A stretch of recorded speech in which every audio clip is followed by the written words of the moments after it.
ஜோதிட ஆர்வலர்கள் அன்பர்கள் அனைவருக்கும் வணக்கம். பொள்ளாச்சியிலிருந்து குரு ராஜகோபால்.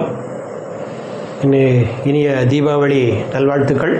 ஜோதிட ஆர்வலர்கள் அன்பர்கள் பொதுமக்கள் அன்பர்கள் உடன்பிறப்புகள் அனைவருக்கும் இதயம் கனிந்த தீபாவளி நல்வாழ்த்துக்கள் குறித்தாக இந்த வாரம் பார்க்குறது பகுதி 91 19/10/2025 தீப வழிபாடு தான் பேசுகிறோம். தீபாவளின்னு ஒரு நரகாசுரனை வச்சு நம்ம ஒரு பெரியவங்க நம்மளுக்கு ஒரு வழிகாட்டினாங்க, நம்ம அதை கும்பிட்டுட்டு வந்துட்டுருக்குறோம். தீப வழிபாடு அல்லது தீப வரிசைகள், தீப ஒளி இதுகளை வச்சு தீபாவளி அப்படிங்கிற ஒரு சமுதாய ஓட்டங்கள் வந்திருக்கும். ஆதி மனிதனை பொறுத்த வரைக்கும் வெளிச்சம்தான் அவனுக்கு ஒரு நிம்மதி. சூரியன் வந்தால் தான் அப்படி ஒரு தைரியம் இருக்கும்னு சொல்லக்கூடிய நிலைங்க. அப்புறம் நெருப்பை கண்டுபிடிச்சாங்க. அதனோட வெளிச்சத்தை பார்த்தா இன்னும் கொஞ்சம் காட்டு விலங்குகிட்ட இருந்து தப்பிக்க ஓடியார். எப்படி பார்த்தாலும் அந்த வெளிச்சம் ஒளி இதுதான் ஒரு நம்ம ஜீன்லேயே ஊறிப்பான ஒன்று. ஆரம்ப காலத்துலேருந்து ஒரு ஆதிவாசிகள் காலத்துலேருந்து பார்த்தோம் அப்படின்னம்னா ஒரு மன தைரியம் கொடுக்கறதே எதுனா வெளிச்சம்தான். காற்று இருக்கிறதே தெரியாதுங்க. தண்ணி தேவைக்கு இருந்தால் போதும்னு சொல்லக்கூடிய நிலை. ஆகாயத்துக்குள்ளே இருக்கிறோம், பூமிக்குள்ளே இருக்கிறவங்க நிலை. பஞ்சபூதத்தில் நெருப்பு அவரை பொறுத்த வரைக்கும் நல்ல ஒரு சப்போர்ட்டுங்க. அதாவது ஒரு முன்னேற்றங்கள் கற்கால மனிதர்கள் அப்படி மேலே வர்றாங்கனால நெருப்புங்கிறது கைக்கு வந்தவரை தான் உணவை சமைக்க ஆரம்பிக்கிறாங்க. அப்படி மிருகங்கிட்ட இருந்து தப்பிக்க பார்க்குறாங்க. ஒரு குளிர் காயறது, ஒரு இயற்கை அதிலிருந்து தப்பிக்கிறது, எல்லாத்துக்குமே நெருப்பை கொண்டு உஷ்ணத்தை பயன்படுத்தி உணவு சமைக்கிறதுலேருந்து ஒரு பாதுகாப்பு, இதெல்லாம் மன தைரியங்களை கொடுத்ததே எதுனா வெளிச்சம்தான். அதை அப்படியே காலங்காலமாக வந்ததுக்கு பிறகு அப்புறம் கோயிலில் நம்ம ஒரு தீபம் போடுங்க அப்படிங்கிற நிலை சொல்ல நெருப்பை வச்சு சமைக்கிறதுக்கும் பயன்படுத்துகிறோம், தீபத்துக்கும் பயன்படுத்துகிறோம். ஒரு மோசமான செயலுக்கும் ஆகுதுங்க. அதிகமாக பயன்படுறது பார்த்தோம் அப்படின்னம்னா ஒரு வாழ்க்கையினோட ஓட்டத்துக்கு நெருப்பும் உஷ்ணமும் நம்ம பயன்படுத்திட்டு போகக்கூடிய நிலைங்க. இந்த தீப வழிபாடு அப்படிங்கும்போது எதுக்காக இன்றைக்கி எடுக்கிறோம் அப்படின்னம்னா, பரிகாரம் அப்படின்னு பேசினாலே மெயினாக நம்ம சொல்லக்கூடியது தீபம் போடுங்க, இந்த தெய்வத்துக்கு தீபம் போடுங்க, இந்த தெய்வத்துக்கு வழிபடுங்க. வழிபாடுங்கிறதே எதை வச்சு அப்படின்னம்னா தீபம் தான். அப்புறம் தான் அர்ச்சனை பண்ணுறோமோ மாலை போடுறோமோ ஏதோ பண்ணுறோமோ தவிர பெரும்பாலும் சொல்லக்கூடிய பரிகாரம் எது அப்படின்னம்னா தீப ஒளி தான். ஏன் இந்த தீபாவளியை கொண்டு வந்து துலா மாதத்தில் வச்சாங்க, திருவண்ணாமலை தீபத்தை கொண்டாந்து கார்த்திகை மாதத்தில் வச்சாங்கன்னா காலம் சொல்லிட்டு போகிறது அப்படி தான். சூரிய பகவான், அதாவது ஆன்மகாரகன் சூரியன், இவர் நீசப்படக்கூடிய மாதம் அப்படிங்கும்போது ஆன்ம பலம் குறையக்கூடிய மாதம் இது. மனோதைரியம் குறையக்கூடிய மாதம் சந்திர மாதம் இது. துலா மாதம் ஒரு விசேஷமான மாதம். தெய்வ வழிபாடுகளை பொறுத்த வரைக்கும் துலா மாதம் எடுத்துக்குவேன். இதை இப்போ முடிஞ்சதுங்க. அப்புறம் சஷ்டி ஆரம்பித்தா சூரசம்ஹாரம் ஓடி போயிடும். முடிஞ்ச உடனே ஐயப்பனுக்கு மாலை போட்டோம்னா அப்புறம் கார்த்திகை மாதம் திருவண்ணாமலை தீபம், அப்படியே ஆஞ்சநேயர்கிட்ட நம்ம ஒரு ஃபுல் ஸ்டாப் வைப்போம்னு சொல்லக்கூடிய நிலைங்க. அப்புறம் கொஞ்சம் கேப் விட்டு தான் வருங்கிறனால அப்புறம் பொங்கல் வந்துடும். அப்படி ஒரு வழிபாடுகள் ஓடிட்டுருக்குங்கிற நிலைங்க. ஆடி அம்மனை தொட்டோம்னா அடுத்தாப்புறம் இந்த இடம் கொஞ்சம் நமக்கு அதே மாதிரி திருவாதிரை இங்கே வச்சுட்டு பேசுனோம்னா திருவாதிரை இதெல்லாம் வரக்கூடிய ஒரு காலகட்டம். இது எல்லாத்த விட மெயினாக தீபத்துக்கு வெளிச்சத்துக்கு முக்கியத்துவம் கொடுத்து வந்த மாதம் துலா மாதம். தீப வழிபாடு, தீப ஒளி அப்படின்னு சொல்லக்கூடிய நிலைங்க. இது ஒரு ஆன்ம பலம் இழக்க போகிறோம் அப்படிங்கிற ஒரு நிலை. அப்படி நம்ம பலம் மனம் தைரியத்தை இழக்க போகுது. எங்கே காலத்தினோட 7ஆம் இடத்துல மனசு தடுமாறக்கூடிய நிலை. ஆன்ம பலம் போய் வேறு மாதிரி எண்ணங்கள் தலதூக்கும் சொல்லக்கூடிய நிலை. சனி பகவான் அங்கே உச்சம் வாங்கி, சுக்கிர பகவான் ஆட்சி வாங்கி, அசுர குணங்கள் அப்படி தலதூக்கக்கூடிய ஒரு மாதம் துலா மாதம். ஏன்னா இதெல்லாம் குளிர். நீ அப்படி பார்த்தோம் அப்படின்னம்னா ஒரு கிளைமேட்டு மாதிரி குளிர் அப்படி போகக்கூடிய ஒரு மாதம். அந்த ஆன்ம பலத்தை இழக்கக்கூடாது அப்படிங்கிறக்காக இதை கொஞ்சம் வெளிச்சம் பண்ணி கொடுங்க, அப்படி தூக்கி கொடுங்கன்னு சொல்லக்கூடிய ஒரு அமைப்பு. அப்போது இந்த மாதத்தில் தீபம் போட ஆரம்பிங்க. பரிகாரமே தீபம் போடுறது தான். நம்ம 9 தீபம் போடு, 18 தீபம் போடு, 48 நாளைக்கு போடுங்க, இப்படி தான் நம்ம ஒரு பரிகாரங்கிற கணக்கிலேயே சொல்லிட்டு வரக்கூடிய ஒரு அமைப்பு இந்த மாதம். அடுத்தது அப்படியே வந்தோம்னா சூரசம்ஹாரம். இது ஒரு அசுரங்கிறது நம்ம ஒரு மனசினோட ஒரு கெட்ட எண்ணங்கள் தான். அடுத்தாப்புல சூரபத்மன் அவரும் ஒரு அழிக்கக்கூடியது. இது கிருஷ்ணபுரத்தை பார்த்தாரு, அது முருகர் பார்த்தாருன்னு ஒரு தெய்வங்களோட பேர்களை வச்சுக்கிட்டு நம்ம ஒரு மன எழுச்சியை கொண்டு வந்த இடம் துலா மாதம். இது பார்த்தா சந்திர பகவான் நேசப்பட்டு ஒரு உடல் ரீதியான ஒரு மனோ ரீதியான உடல் ரீதியாக இது ஆன்மா பல போய் இது மனம் போகுங்கிற இடம்னு இந்த இடத்துல பார்த்தோம்னா பெரிய தீபம் பரணி தீபத்தில் ஆரம்பித்தோம்னா ஒரு பெரிய திருவண்ணாமலை தீபம் எல்லாமே உங்களுக்கு இந்த மாதத்தில் தொட்டு போகிறாங்க. சூரியன் இந்த மாதத்தை தொடும்போதும் சூரியனும் சந்திரனும், அதாவது ராஜாவும் ராணியும் தந்தையும் தாயும் நீசப்படக்கூடிய மாதங்கள் அப்படி சொல்லக்கூடிய ஒரு கணக்கு. இது ரெண்டும் தீப ஒளிக்கு தீப வழிபாட்டுக்கு ஒரு சிறப்பான ஒரு இடத்தை கொடுத்துட்டு போகக்கூடிய ஒரு நிலைங்க. சரி, தீபம் போடுங்க அப்படின்னம்னா இன்றைக்கி விளம்பரத்தை பார்த்தோம்னா ஒரு என்ன சொல்லுவோம், அவங்க சொல்கிற எண்ணெய் தான் சரி, அதை போட்டால் தான் தெய்வமே வரும் அப்படிங்கிற ஒரு அப்படி ஒரு மக்கள் அப்படி ஒரு பிரெயின் வாஷ் பண்ணி கொண்டு போய் நிறுத்துகிறாங்க.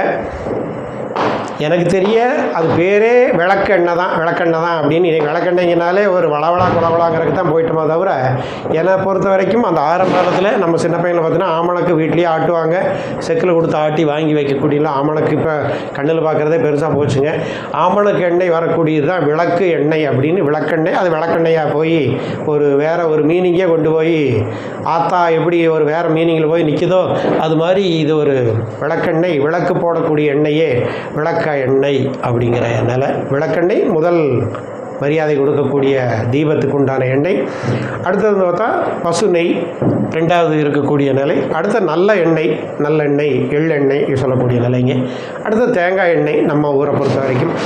அடுத்தாப்புல இழுப்பெண்ணெய். இது அஞ்சையும் ஒன்று சேர்த்துங்க, இன்னொரு எண்ணெயும் கூட சேர்த்திக்குவாங்க அப்படி. அடுத்தது வேப்பெண்ணெய். அது தீபத்துக்கு பெருசாக பயன்படுத்துறது இல்லைங்க, ஒரு வேறு மாதிரி பயன்பாட்டில் போகக்கூடிய வேப்பெண்ணெய் ஒரு அருமையான எண்ணெய், நமக்கு வாழ்க்கைக்கு பயன்படக்கூடிய எண்ணெய்ங்க. அது பார்த்தோம் அப்படின்னம்னா ஒரு தீப பயன்பாட்டுக்கு பெருசாக நம்ம கொண்டு வந்துக்கிறது இல்லை, மருத்துவ குணத்துக்கு கொண்டு போய்க்கிறோங்க. இந்த 5 எண்ணெய் கலந்து தீபம் போடலாமா அப்படி தானே எல்லோரும் சொல்லிட்டு வராங்க. யூடியூப் எடுத்தாலும் அப்படி தான் சொல்கிறான், விளம்பரம் போகிற அப்படி தான் 5 எண்ணெய் கலந்துருக்குது, இதை போட்டால் தெய்வம் வீட்டுக்குள்ளே வந்து நின்றும் அப்படி ஒரு கேட்குறதெல்லாம் கொடுத்து போட்டு போங்கிற மாதிரி தான் விளம்பரம். என்னை பொறுத்த வரைக்கும் அந்த எண்ணெயை ஒன்றை மிக்ஸ் பண்ணாதீங்க, அதுக்குன்னு உண்டாத தனித்துவமாக வாங்கிக்கோங்க அப்படி சொல்லக்கூடிய நிலை. இப்போ பார்த்தீங்க அப்படின்னம்னா ஒரு உடல் ஆரோக்கியம் வேணுமா நல்லெண்ணெய் போடுங்க, ஒரு பொருளாதாரம் மன எழுச்சி ஒரு சுபிட்சம் இருக்கணும் அப்படின்னம்னா பசுனையில் தெய்வம் போடுங்க. அடுத்து அப்புறம் விளக்கெண்ணெய் அப்படி மனசு கெட்டு போகுது அப்படிங்கும்போது விளக்கெண்ணெய் போடலான்னு சொல்லக்கூடிய நிலை. அதே மாதிரி ஒரு உஷ்ணத்தை ஏற்றிக்கணும் அப்படி சொல்லணும் அப்படின்னம்னா ஒரு என்ன சொல்லுவோம், அடுத்தாப்பில் பார்த்தோம்னா தேங்காய் எண்ணெய் நம்ம கொண்டு வந்தக்கூடிய நிலைங்க. இழுப்பெண்ணெய் அப்படித்தான் வேறு மாதிரி ஒரு பரிகாரத்துக்குன்னு செய்யும்போது அந்த இழுப்பெண்ணெய் சொல்லலாம். ஆனால் ஒவ்வொன்றையும் தனித்தனியாக போடுங்க. ஒன்றா போடணும்னு ஆசைப்பட்டிங்கன்னா 5 தீபம் வாங்க, 5லே 5 எண்ணெய் தனித்தனியாக ஊற்றி அதுக்கு ஒரு தீ போட்டு எண்ணுங்க. தவிர தீபம் எரியும் போது அதிலிருந்து வரக்கூடிய வாசம் நம்ம சுவாசத்தில் கூட கலந்து போகும். அந்த ரூம்குள்ளே இருக்கக்கூடிய காற்றுல அந்த எண்ணெயினோட வேப்பரைசேஷன் மிக்ஸ் ஆகும்னு சொல்லி, அப்போ ஒரு ஆக்சிஜன் இருக்குதுன்னா ஆக்சிஜன் கூட சேர்ந்து அந்த இழுப்பெண்ணெயோ வேப்பெண்ணெயோ அதாவது தேங்காய் எண்ணெயோ அதனோட ஒரு மாலிகூல்ஸ் அது கூட மிங்கிளாகி நம்ம சுவாசத்துக்குள் உள்ளே போகும்போது நமக்கு அதனோட ஒரு பலன்கள் நமக்கு கிடைக்கும் அப்படின்னு சொல்லக்கூடிய நிலைங்க. ஆனால் ஒன்று மிக்ஸ் ஆகும்போது அது ஒரு கூட்டணி ஒரு சரியாக வராது. அதனால் எதுக்கு நம்ம பயன்படுத்துகிறோமோ என்ன தேவையோ அதை பண்ணுங்க. இல்லை சார் 5 போட்டால் தான் எனக்கு தெய்வம் வரும்னா 5 தனித்தனியாக போடுங்க. ஒன்று மிக்ஸ் பண்ண கடையில் விற்கக்கூடிய எண்ணெய்களையோ நம்பி வாங்காதீங்க. இன்னும் சொல்ல போனால் இன்றைக்கி தீப எண்ணெய்னு வர்றதே ஒரு சுவாசத்துக்கு ஆகுமா, குருடாயில் கூட மிக்ஸ் பண்ணி க்ளீன் பண்ணி ஒரு 5 எண்ணெய் அப்படின்னு சொல்லி டேபிள் ஒட்டி இன்னத்த சமுதாயம் வியாபாரிகள் எப்படின்னா அவனுக்கு காசு வரணும், மக்கள் எக்கேடு எட்ட போனாலும் என்னங்கிற ஒரு மனோநிலை இல்லைங்க. ஒரு நியாயம் தர்மம் எல்லாம் இன்றைக்கி எதிர்பார்க்கக்கூடிய காலத்தில் கலிகாலத்தில் நம்ம இல்லை. அதனால் அவன் விளம்பரத்தில் சொல்கிறான் சாருங்கிறத விட நீங்களே தனித்தனியாக வாங்கி தனித்தனி தீபமாக போடுங்க. 5ஐயும் ஒன்றா போடுங்கன்னு நான் சொல்ல வரல, காலையில் ஒன்று சாயங்காலம் ஒன்று அப்படி பாருங்கள். 5 எண்ணெய் நீங்கள் போட்டாங்கன்னா தனித்தனி தீபத்தில் போடுங்க அப்படின்னு தான் சொல்லக்கூடிய ஒரு நிலைங்க. அதனால் உங்கள் என்ன தேவையோ அதை நாங்கள் சுவாசத்துக்கு கொண்டு வாங்க. தீபம் எரிஞ்சு அந்த எண்ணெய் வேப்பரைசேஷன் ஆகி ரூம்குள்ளே கலந்து உங்கள் உடம்பு நாசிகள் மூலமாக உடம்புக்குள்ளே போகணும்னா உங்களுக்கு உடல்நல ஆரோக்கியம் நல்லானுமா நல்லெண்ணெய் பயன்படுத்திட்டு வாங்க. முடியலையா அப்படி ஒரு சளி பிடிக்குதா தேங்காய் எண்ணெய் பயன்படுத்திட்டு வாங்க. ஒரு விளக்கெண்ணெய் அப்படி ஒரு தீபம் வெளிச்சம் கொடுக்கக்கூடிய ஒரு விளக்கெண்ணெய்.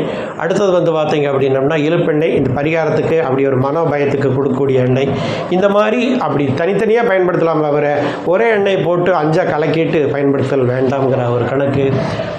தீப வழிபாடு தேவை எதுக்கு அப்படின்னம்னா இது ரெண்டும் ஆன்ம பலம் போய் இது வந்து மனோபலன் போகும் அப்படிங்கிற இடம். இதை தூக்கணும் அப்படின்னம்னா ஆதி காலத்திலிருந்து நம்ம நம்பிட்டு வர்ற ஒரே அமைப்பு தீபந்தான், வெளிச்சம்தான். அன்னைக்கு தீபம் தீவெட்டி அப்படி ஒரு சட்டியில் தூக்கிக்குவாங்க. அப்படி தான் போயிட்டு இருந்த காலங்கள். இன்றைக்கி நமக்கு வசதிகள் இருக்குது, வெளிச்சங்கள் எலக்ட்ரிசிட்டி மூலமாக பேட்டரி மூலமாக நம்மளுக்கு நிறைய கிடச்சி போச்சு.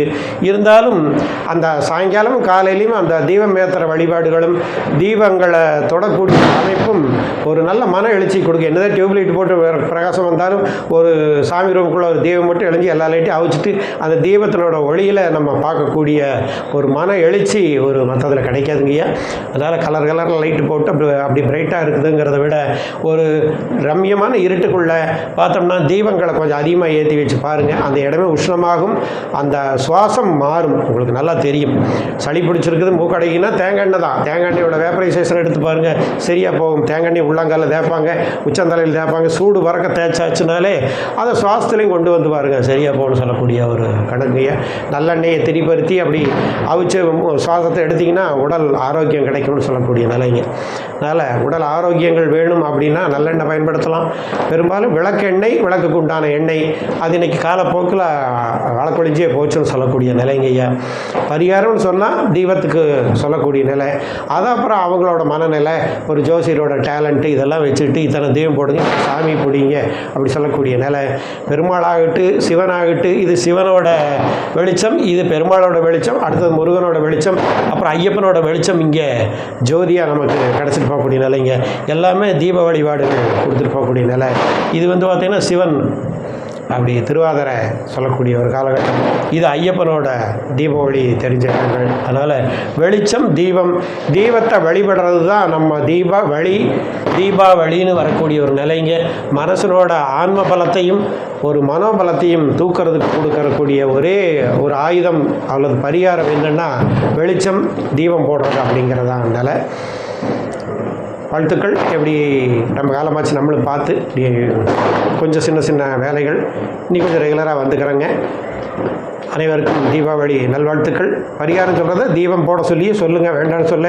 9 என்னென்ன தேவை, என்னென்ன உதாரணத்துக்கு 7ஆம் இடத்துல ராகு பகவான் நின்று 6ஆம் இடத்துல நிற்கிறது யாரோ அவர் சம்மந்தமான கோயில்களுக்கு போயிட்டு ஒரு தீபம் போட சொல்லுங்கள். உதாரணத்துக்கு ராகு பகவான் இங்கே நிற்கிறார் அப்படின்னம்னா இந்த இடத்துல வந்து பார்த்தோம்னா புதனோட வீடு 6ஆம் வீடு, அப்போ பெருமாளுக்கோ நரசிம்மருக்கோ தீபம் போடுங்க அப்படின்னா இதுக்கு அவர் டேலி ஆவார்னு சொல்லக்கூடிய ஒரு நிலைங்க. சனி பகவான் இங்கே 8ல் நிற்கிறார் அப்படின்னா 7ல் சூரிய பகவான் நிற்கிறார் அப்படின்னா சிவன் கோயிலுக்கு தீபம் போடுங்க. இந்த மாதிரி சொல்லும்போது அந்த கோயில்கள் எதற்காகனா அந்த வைப்ரேஷன் இதனோட வேப்பரைசேஷன் மிக்ஸ் ஆகின்னு வரும்போது நம்மளோட மனசே ஒரு தைரியத்தை கொடுத்து போடும். மன எழுச்சி தான் ஒரு சைக்காலஜிக்கலாக உங்களை வாழ வச்சுட்டு போகணும்னு சொல்லக்கூடிய நிலைங்க.